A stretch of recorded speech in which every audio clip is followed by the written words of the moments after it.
Yeah, well, there are protesters still on the streets in different parts. We learned in Ojota, where they've been camping. Well, I guess after yesterday, the protesters have decided to take a break. So reports from our correspondents out there is that, well, there are no protesters in Ojota. But that's not to say that that's what's happening in Abuja and some other parts of the country. Unfortunately, in some northern states, we've seen it take a twist and a turn that does not, majorly represent what the initial course was, unfortunately.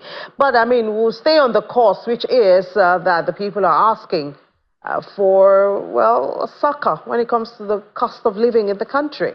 And top on the list, we know in Nigeria is food, with inflation at over about 41% at this time, driving headline inflation at this time. Let's see, perhaps there's a missing link, as we saw in that promo, asking what is the missing link to food sufficiency in Nigeria in the midst of abundance? How come food is still not abundant? Let's speak to Dr. Tope Daramola. He's the managing consultant, Delhi Barton Associates of Nigeria. He's a former chairman of SHONGA Foods Holdings in Kwara State. Dr. Daramola, good morning and thank you for your time.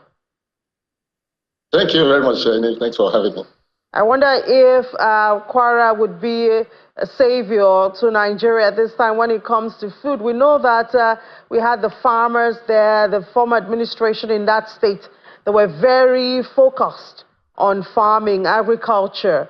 And then, of course, when you were heading SHONGA Foods, that's supposed to be a major hub for food. But what are we missing? What do you see us missing in the country as a whole when it comes to food sufficiency, in spite of the good weather, the good soil, and and all?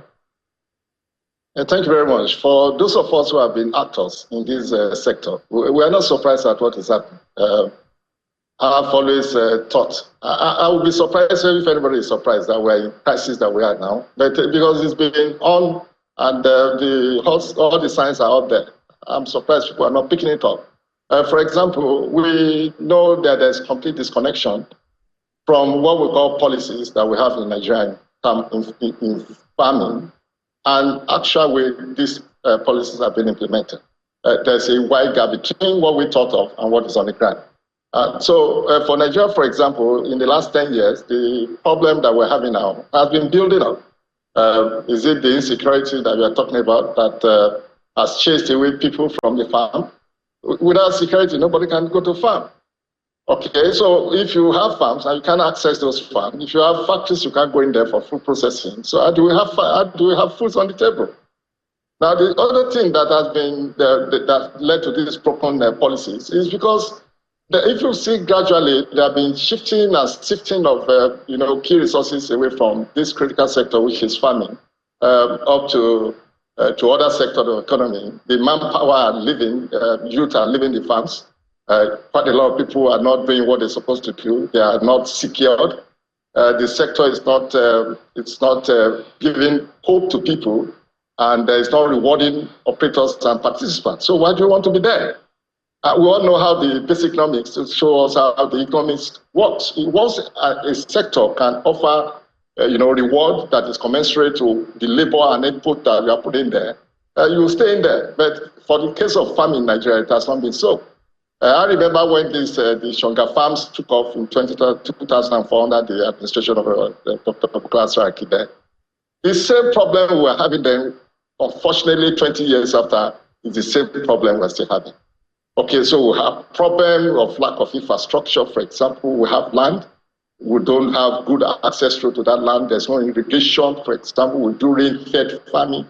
Who does that in this age and time? Okay, for what window do we have rain in Nigeria? For us in Savannah area, maybe maximum period of 4 months. How do you grow what the whole country want to eat within a period of 4 months? So we need to completely shift ground from where we've been and what we have been doing as a country, and begin to migrate to area where we can begin to have processes and policies that support, things that can enhance farming and farming production. I tell people, food security is national security, as we have just seen. So serious attention must be given to food security, because without food, if people can't eat, they can do nothing. If you have not eaten, you can't be at work, you can't be safe. So the first line after safety is food security. And so we need to give it an appropriate priority. So when you say we should shift grounds, Dr. Daramola, I wonder what you mean in practical terms.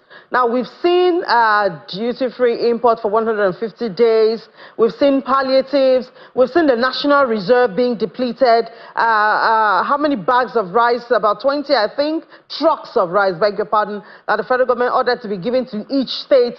Are these the kind of grounds you think we should be adopting? If not, what should we be doing? Yeah, I felt all these interventions that we are doing now, these are all panic switch. It's a panic. Now, these are consequences of improper planning that was done before. We're paying the price now. And if we don't put our ass together now, we're still going to pay the price tomorrow. So what do I actually expect people to do, or for us to begin to do in the interim, I mean, almost immediately? Yes, the palliative that government is given, sharing rice up and down there, it's okay, I don't have a problem with that. But I also believe that we need to go back to the basic and begin to fix all the broken infrastructures that support farming. For example, in those days, we used to have the River Basin Authority that is deployed to provide irrigation, provide water to farmers.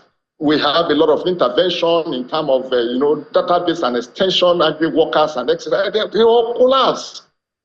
I can tell you, all those things are broken. All our days when we were in SHONGA farm, absolutely we found nothing. For example, 20 years ago, when we're going to take up with that farming, we want to know the base data that is available about agriculture in Nigeria. There's nothing to show. There's no land mapping. There's no, definition of soil test and classification of what kind of soil do we have in which state and what agriculture it can support and what kind of fertilizer should we be looking for. All those things are basic, elementary level stuff that we need to have fixed by now. We have not done that. We're paying for it now. We have to go back to go and fix those things. And in fixing it, we need to be sure that the things that we are doing are proper. We need to be sure that it's focused and then they are monitored. Because one of the major problems that I'm seeing in this sector again is because there's no way to measure efficiency and productivity in government business. And so people just do. Looks like the network of Dr. Daramola fluctuating right there, and we seem to have lost him. And he was about to complete his thoughts right there. But he did talk about the issue of soil test research, mostly. Dr. Daramola, are you back? All right, soil test. Again, I can't hear you. Okay, all right, we lost you for a bit. Yeah. We have less than a minute. Could you just conclude your thoughts, please? Okay, so my take for Nigeria as a country that we all belong to is for us to go back, immediately find a way to bring the manpower and the resources that is required for us to fix the agricultural sector.